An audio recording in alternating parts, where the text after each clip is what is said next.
সুপ্রিয় শিক্ষার্থীবৃন্দ, আজকের আলোচনায় আমি জহিরুদ্দিন, অ্যাসিস্ট্যান্ট প্রফেসর পদার্থবিজ্ঞান। আজকে আমরা আলোচনা করব তাপগতিবিদ্যার গুরুত্বপূর্ণ অন্য আরেকটি টপিক, সমস্যা প্রক্রিয়াকৃত কাজের হিসাব।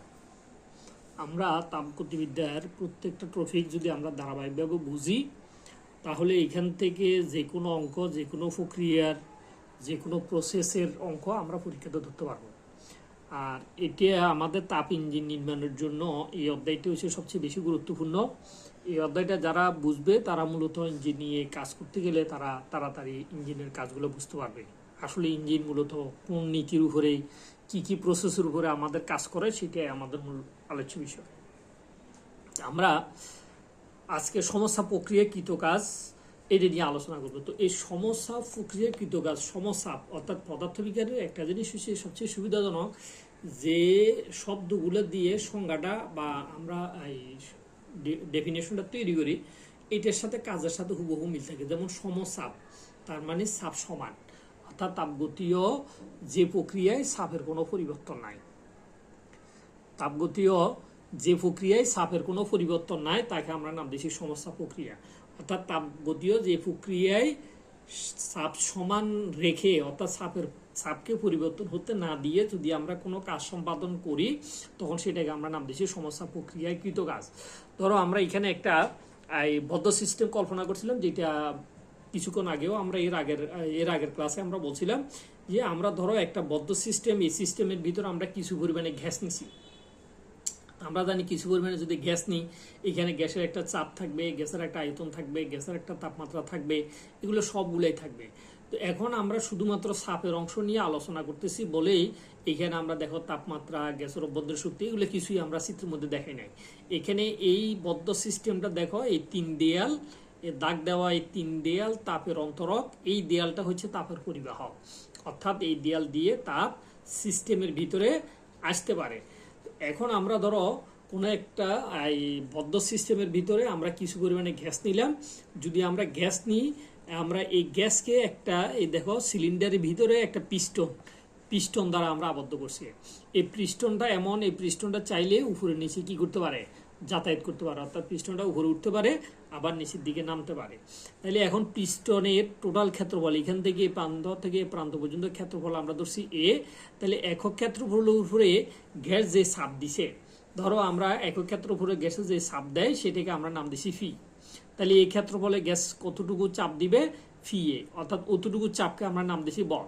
তার মানে এই গ্যাস পিস্টনের উপরে বাইরের দিকে পি এ এই পরিমাণে বল দিচ্ছে পিস্টনটাকে বাইরের দিকে সরানোর জন্য। এখন আমরা যদি পিস্টনটাকে তার অবস্থানে স্থির রাখতে চাই, তাহলে আমাদেরকে বাইরে থেকে ঠিক এই পরিমাণে বল দিতে হবে যা ফি এর সমান। এই পরিমাণ বল দিলে পিস্টনটা তার সাম্য অবস্থানে থাকবে। তার মানে একক ক্ষেত্রফলের প্রযুক্ত বলমানকে আমরা নাম দিয়েছি চাপ।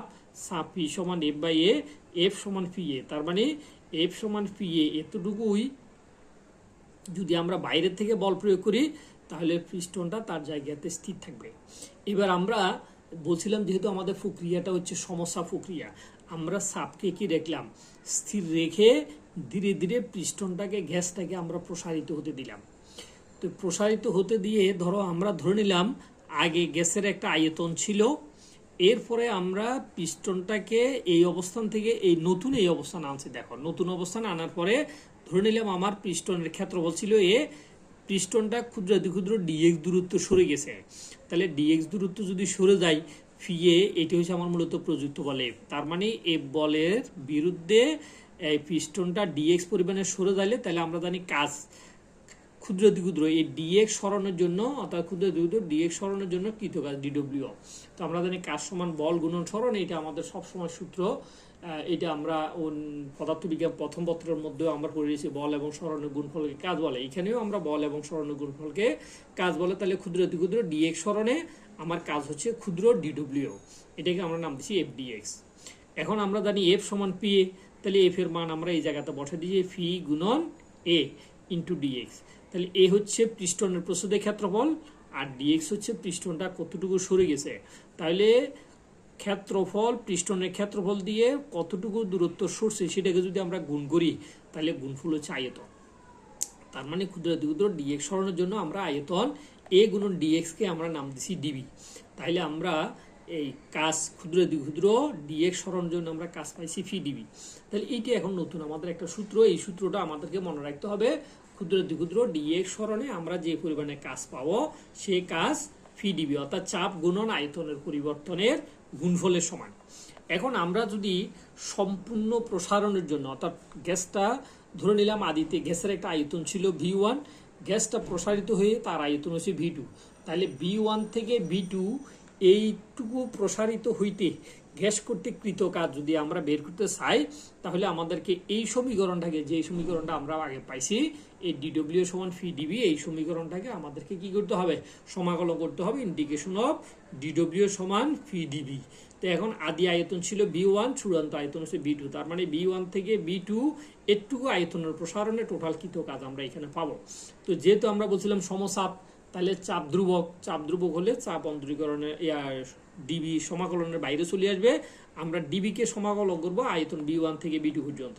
এখন আমরা ডিডব্লিউ কে যদি সমাকলন করি, ক্ষুদ্র ক্ষুদ্র সকল ডিডব্লিউ যোগফল হচ্ছে কত ডব্লিউ, তাহলে আমরা এখান থেকে আমরা পাচ্ছি কত ডব্লিউ পাচ্ছি, ঠিক আছে। আর এই ডিবি এইটাকে আমরা করলে যেটা পাচ্ছি, এই ডিবি কে যদি আমরা ইন্টিগ্রেশন করি, ইন্টিগ্রেশন অফ ডিবি সমান সমান হচ্ছে ভি সমাকলনের সীমা B1 থেকে B2, অর্থাৎ নিচেরটা হচ্ছে সীমা হচ্ছে B1, উপরেরটা হচ্ছে B2। তো এইটাকে আমরা নিচেরটাকে বলছি লোয়ার লিমিট, উপরেরটাকে বলছি আপার লিমিট। তার মানে আমার এই সমাকলনের সীমা B1 থেকে B2 পর্যন্ত হবে। এখন আমরা যদি এই থার্ড ব্র্যাকেট তুলে সীমাটা বসাই দিতে চাই, তাহলে সীমা বসাই দিলে ফি ইন্টু আপার লিমিট হচ্ছে ভি এর জায়গাতে, এই যে দেখো ভি এর জায়গাতে আপার লিমিট হবে V2 মাইনাস এই মাইনাস হচ্ছে সূত্র মাইনাস, এরপরে লোয়ার লিমিট হচ্ছে কত বি এর জায়গাতে হবে V1। তাইলে এই V2 মাইনাস V1 যেটাকে আমরা বলি কি আয়তনের পরিবর্তন। তাইলে আমরা বলতে পারি সমস্যা প্রক্রিয়ায় কৃত কাজ সমান চাপ গুণন আয়তনের পরিবর্তন। আমরা চাইলে আয়তনের পরিবর্তনকে ফি ডিবি দ্বারাও কি করতে পারি, প্রকাশ করতে পারি। তাইলে আমরা এখান থেকে বলতে পারি যে সমস্যা প্রক্রিয়ায় কৃত কাজ চাপ গুণন আয়তনের পরিবর্তনের সমান। তো চাপ গুণন আয়তনের পরিবর্তনের যেহেতু সমান, এখন আমরা যদি এটাকে লেখচিত্রের সাহায্যে প্রকাশ করতে চাই, ধরো আয়তনকে আমরা এক্স অক্ষ বরাবর, দেখো পাশের একটা লেখচিত্রে আয়তনকে আমরা এক্স অক্ষ বরাবর বসাইলাম আর চাপকে ওয়াই অক্ষ বরাবর বসাইলাম। চাপ বনাম আয়তন দেখা যাচ্ছে যে আমরা চাপকে স্থির রাখছি, যেহেতু আমরা চাপের পরিবর্তন হতে দেই নাই, চাপকে স্থির রেখে ধীরে ধীরে আমরা পিস্টনটাকে প্রসারিত করছি। তাহলে যেহেতু চাপের কোনো পরিবর্তন হয় নাই, তাহলে দেখো এটি আয়তন অক্ষের সমান্তরাল। আয়তন অক্ষের সমান্তরাল মানে চাপের কোনো পরিবর্তন নাই। তার মানে চাপের পরিবর্তন না করেও আমরা গ্যাসের মধ্যে কি করতে পারি, কার্য সম্পাদন করতে পারি। যদি আমরা এই কাজ পাই, তাহলে আমরা তাপগতিবিদ্যার প্রথম সূত্র এর আগের ক্লাসে আমরা পাইছিলাম এই ডিকিউ সমান ডিইউ প্লাস ডিডব্লিউ। ডিকিউ সমান কত পাইছিলাম, ডিকিউ সমান আমরা এর আগের ক্লাসে পাইছিলাম তাপগতিবিদ্যার প্রথম সূত্র ডিকিউ সমান ডিইউ প্লাস ডিডব্লিউ। তো এখন এই ডিডব্লিউর মান আমরা এখন পাইছি কত পিডিবি, ডিডব্লিউর মান পিডিবি। তার মানে আমরা যদি এখন এই ডিডব্লিউর মান বসাই দিই, তখন এই সূত্রটাকে এবার আমরা এখন বলতে পারবো যে এইটি তাপগতিবিদ্যার প্রথম সূত্র সমস্যা প্রক্রিয়ায়, অর্থাৎ চাপকে স্থির রেখে যদি তাপগতিবিদ্যার প্রথম সূত্রটাকে আমরা সম্পাদন করি, তাহলে প্রথম সূত্রটার রূপ হবে এরকম। এবার আসো আমরা একই সাথে আমরা আরো একটা ট্রফিক্স পড়তে পারি, সেটা হচ্ছে সমায়তন প্রক্রিয়া। সেটাকে নাম দিলাম কি সমায়তন প্রক্রিয়া। তার মানে যে প্রক্রিয়ায় সিস্টেমের আয়তনের কোনো পরিবর্তন হয় না। তাহলে আমরা সংজ্ঞাটা কিভাবে দিব, সংজ্ঞাটা যেহেতু সমায়তন, ওই যে আমি আগেও বললাম সমায়তন মানে আয়তনের পরিবর্তন নাই, আয়তন একই থাকবে। তার মানে তাপগতীয় যে প্রক্রিয়ায় সিস্টেমের আয়তনের কোনো পরিবর্তন হয় না, তাকে আমরা নাম দিছি সমায়তন প্রক্রিয়া। তাহলে সমায়তন প্রক্রিয়ায় আমরা জানি কৃত কাজ ডিডব্লিউ, ডিডব্লিউ সমান আমরা জানি কাজের সূত্র যে ফিডিবি, যদি আমরা চাপকে স্থির রেখে হিসাব করি। এখন আমরা যেহেতু সিস্টেমটাকে আয়তনটাকে পরিবর্তন হতে দিই নাই, অর্থাৎ ধরো এই যে আমরা এর আগে যে সিস্টেমটার কথা কল্পনা করছিলাম বা যে সিস্টেমটার কথা আমরা এর আগে বলছিলাম, ধরো এখানে আমরা একটা সিস্টেম বলছিলাম যে আমরা চাপকে কি করতে দিই নাই, পরিবর্তন হতে দিই নাই, পরিবর্তন হতে না দিয়ে সিস্টেমকে কি করছে আয়তনের পরিবর্তন ঘটাইছি। এখন আমরা যদি বলি সিস্টেমের আয়তনকে আমরা পরিবর্তন হতে দেব না, আয়তনকে যদি পরিবর্তন হতে না দিই, তাহলে সেই ক্ষেত্রে সিস্টেমের চাপের পরিবর্তন হবে, সিস্টেমের কি চাপের পরিবর্তন হবে। চাপের এই পরিবর্তনের কারণে সিস্টেমের তাপমাত্রারও পরিবর্তন হবে। তাহলে সিস্টেমের তাপমাত্রা পরিবর্তন যখন হবে তখন এই সিস্টেমের ভিতরে সিস্টেমের অন্তঃস্থ শক্তি বৃদ্ধি পাবে। এখন আমরা দেখব যে চাপকে পরিবর্তন করলে তাপমাত্রার যে পরিবর্তন হয় সেই পরিবর্তনে সিস্টেমের অন্তঃস্থ শক্তি কীরকম বৃদ্ধি পায়। আর আয়তনকে যেহেতু আমরা পরিবর্তন হতে দেই নাই, তাহলে আয়তনের পরিবর্তন না হলে আমার কৃত কাজের পরিমাণ ডিডব্লিউ সমান কত হবে? এই কৃত কাজ ডিডব্লিউ সমান 0 হবে। দেখো কৃত কাজ ডিডব্লিউ সমান ফি ডিবি, ডিবি এর মান 0, তাহলে ফি গুণন 0 সমান সমান 0। তার মানে আমার আয়তনের পরিবর্তন কি 0 হওয়ার কারণে আমার কৃত কাজের মান 0 হয়েছে। এখন আমরা এক্স অক্ষ বরাবর যদি আয়তনকে ওয়াই অক্ষ বরাবর যদি চাপ বসাইয়ে চাপ বনাম আয়তনের লেখা অঙ্কন করি, যেহেতু আয়তনের কোনো পরিবর্তন নাই, শুধুমাত্র চাপের পরিবর্তন হয়েছে, তাইলে অতএব চাপের এই পরিবর্তনের কারণে তাপমাত্রার পরিবর্তন হবে। ফলে আমরা এই ওয়াই অক্ষের সমান্তরাল অথবা চাপ অক্ষের সমান্তরাল একটি লেখ পাবো। এখন আমরা যদি এই সমায়তন প্রক্রিয়ায় কৃত কাজের পরিমাণকে যদি তাপগতিবিদ্যার প্রথম সূত্র এই ডিকিউ সমান ডিইউ প্লাস ফি ডিবি, এখন এই ফি ডিবি এর মান আমরা পাইছি কত? 0। এখন ফি ডি এর মান যদি আমরা 0 বসাই, তাহলে দেখো আমাদের সমীকরণটা দাঁড়ায় ডিকিউ সমান হচ্ছে ডিইউ প্লাস 0, অর্থাৎ ওই ফি ডিবি সমান 0 পাচ্ছি। এই ফি ডিবি এর জায়গাতে আমরা 0 বসাই দিছি, তাহলে ডিকিউ সমান ডিইউ। তাহলে এখান থেকে আমরা দেখতেছি যে চাপের পরিবর্তন হওয়ার কারণে তাপমাত্রার পরিবর্তন হয়েছে, ফলে সিস্টেমের অন্তঃস্থ শক্তি বৃদ্ধি পাইছে। এবং এখান থেকে আমাদের কাছে আরও একটা ধারণা ক্লিয়ার, যেহেতু আমরা সিস্টেমে ডিকিউ পরিমাণে তাপ দিছি, এই তাপের পুরোটাই সিস্টেমের অন্তঃস্থ শক্তি বৃদ্ধিতে ব্যয় হয়েছে। সিস্টেম তার বাইরের পরিবেশের উপরে কোনো কার্য সম্পাদন করতে পারে নাই। তাইলে আমরা এখান থেকে সিদ্ধান্ত দিতে পারি যে সমায়তন প্রক্রিয়ায় সিস্টেমে প্রদত্ত তাপ শক্তির সম্পূর্ণটাই সিস্টেমের অন্তঃস্থ শক্তি বৃদ্ধিতে ব্যয় হয়। ফলে সিস্টেম একটা কোনো কাজ সম্পাদন করতে পারে না। তাহলে সমায়তন প্রক্রিয়ায় সিস্টেমে প্রদত্ত তাপশক্তির সম্পূর্ণটাই অভ্যন্তর শক্তি বৃদ্ধিতে ব্যয় হয়, ফলে সিস্টেম বাহ্যিক কোনো কাজ সম্পাদন করতে পারে না।